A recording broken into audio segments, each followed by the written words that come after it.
Berry के पास किसी गांव में चले, हाँ और गांव में चले और सामान्य धोती कुर्ता पहने हो या जो सामान रंगा का कपड़ा कोई नहीं पहना, सामान्य हो, ठीक है। और फिर चले, देखिए किसका प्रभाव पड़ेगा कहीं भी। कौन कौन चले? कोई भी चले, भगवान दास कोई बता देंगे, कोई हम वक्ता कोई बता देंगे, कोई जाए, प्रभाव नहीं डाल पाएंगे कोई, तो विद्धि नहीं है योग के। अरे इतना ही, इससे योग तो ज़्यादा वो जानते थे महेश योगी, इसी पर तो यहाँ से पैसा इकट्ठा किए थे। महेश योगी के पास क्या था, कोई पढ़े थे, वो भी नहीं पढ़े थे। महेश योगी में जैसे ये हो रहा है ऐसे ये वो थे, मतलब रामदेव की तरह। और क्या, महेश योगी केवल ध्यान क्रिया करते थे, नीति धोती जानते और क्या जानते थे। महाराज तो समाधि लगा, समाधित भी हो सकते थे, समाधि अष्टांग योग भी समाधि महाराज कर सकते थे। महाराज तो बड़ी क्रिया, महाराज जी ने किया था कभी समाधि अष्टांग योग? आप सब कुछ जानते थे, पर आपने देखा कभी? हमने नहीं देखा। समाधि से कोई लाभ थोड़ी, समाधि से स्वयं का कोई लाभ नहीं है। देखो हमारी बात को सुनो। यम नियम प्राणायाम प्रत्याहार धारणा ध्यान समाधि के द्वारा इत्यादि के द्वारा बुद्धि की शुद्धि होती है। ठीक है। बुद्धि की शुद्धि होती है, ठीक है।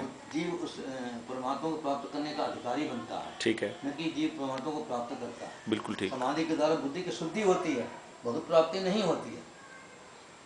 समाधि में भक्त प्राप्ति नहीं होती है, केवल शांति मिलती है। भगवत प्राप्ति भगवान की दया और गुरु कृपा है। भगवान की प्राप्ति करना, गुरु कृपा और भगवत कृपा दोनों साथ। समाधि से बुद्धि की शुद्धि होगी, बुद्धि की शुद्धि होती है, जीव भगवान से मिलने का अधिकारी बनता है। जीवन में हम समाधि ना करें तो क्या भगवत प्राप्ति हो जाएगी? बिल्कुल हो जाती है, समाधि कोई जरूरत नहीं। उस हमने महात्मा, किसने कहा ये बात? क्या ये स्वामी जी की बात मान लूं? ऐसा बात है? हम क्या करें? हाँ बोलो।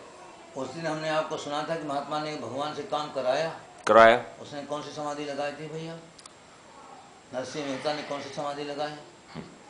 मीरा ने कौन सी समाधि लगाई? इस बारे में महाराज जी का कहना है, कुछ याद आ रहा है आपको? महाराज जी ने कहा कि कोई जरूरत नहीं है, ऐसा कभी कहा? महाराज ने लिखा है। कैसे लिखा? पुस्तक में लिखा है। कैसे लिखा है? यम नियम प्राणायाम प्रत्याहार धारणा ध्यान समाधि के द्वारा बुद्धि की शुद्धि होती है, यही लिखा पुस्तक में लिखा। यम नियम प्राणायाम प्रत्याहार धारणा ध्यान समाधि के द्वारा बुद्धि की शुद्धि होती है। लेकिन यदि किसी ने इसके द्वारा बुद्धि शुद्धि नहीं करी, क्या उसको भगवत प्राप्ति हो जाएगी? बिल्कुल होगी। जो शुद्धि नहीं होगी बुद्धि की, तो फिर कैसे होगा? तभी बुद्धि की शुद्धि और का तरीका से अपने बुद्धि। ये कहाँ लिखा है? महाराज जी ने लिखा है? ऐसा कहीं नहीं लिखा। लिखा कहाँ? पुस्तक। महाराज जी हम पुस्तक खरीदेंगे और आपको दिखाएंगे कि नहीं लिखा।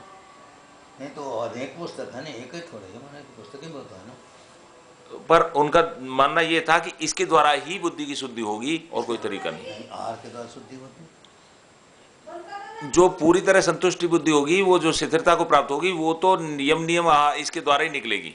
ना ना ना प्रत्याहार। हाँ महाराज जी ने सुनो। हाँ। सबसे पहले आहार शुद्ध होना चाहिए। ठीक है। आचार शुद्ध होना चाहिए। ठीक है। तो आहार के द्वारा बुद्धि की शुद्धि होगी। मान लो, सुनो, बुद्धि की शुद्धि नहीं हो सकती। आहार व्यवहार दोनों से होगी, लेकिन मुख्य कार्य है, जैसा गीता में लिखा है, ना अति ऊंचा यह योग ना उसको सिद्ध होता है, ना अति जागने वाले को, ना ज्यादा सोने वाले को। और यह है युक्त आहार विहार से, युक्त आहार विहार करने वाले को, जो युक्त आहार विहार कर रहा है उसको ध्यान समाधि के द्वारा ये बुद्धि की शुद्धि होगी। ऐसे आदमी को जो युक्त जी रहा है। भगवान ने एक और कहा ना गीता में, लिखा ना, क्या कहा? भक्ति योग। भक्ति योग भगवान ने कहा, गीता में कहा। भक्ति योग कहा ना, कहा। भक्ति योग, योग शब्द लगा, भक्ति शब्द लगा कि नहीं लगा? लगा। तो भक्ति के साथ में है। हाँ मैं कह रहा हूं भक्ति के साथ में भी है, फिर भी योग ये करना पड़ेगा, ध्यान समाधि। कोई जरूरत नहीं मेरा। अब हम प्राण देंगे ना भैया, सबरी ने कौन से भगवान का ध्यान प्राणायाम प्रत्याहार धारणा क्या किया था, हम अनेकों बता देंगे। आप अनेकों बताएंगे। हाँ। लेकिन यह वाक्य दास ने क्या किया था, कुछ नहीं किया था। पर यह वाक्य महाराज जी का नहीं हो सकता। स्वामी जी वाक्य है, स्वामी जी ने कभी भी इस बात को नहीं बोला होगा। लिखा है, लिखित है। आप लिखित में बताओ कि इसकी जरूरत नहीं है और फिर भी भगवत प्राप्ति हो जाएगी, ऐसा लिखा है। बता तो रहा हूँ, प्रमाण दे रहा हूँ ना। सूरदास ने कौन सा किया था? नहीं, मैं महाराज जी का वाक्य कह रहा हूँ। कौन सी किताब में लिखा मुझे बता दो। महाराज, क्योंकि ये जितना भी सन्यासी वर्ग है, ये तो कहते ही हैं कि इसी के द्वारा यही एक मार्ग है। शंकराचार्य, आदि शंकराचार्य के जो मत के हैं, जो उसको मानने वाले हैं वेदांत को, शंकराचार्य के मत के वाले सब सीमित हैं।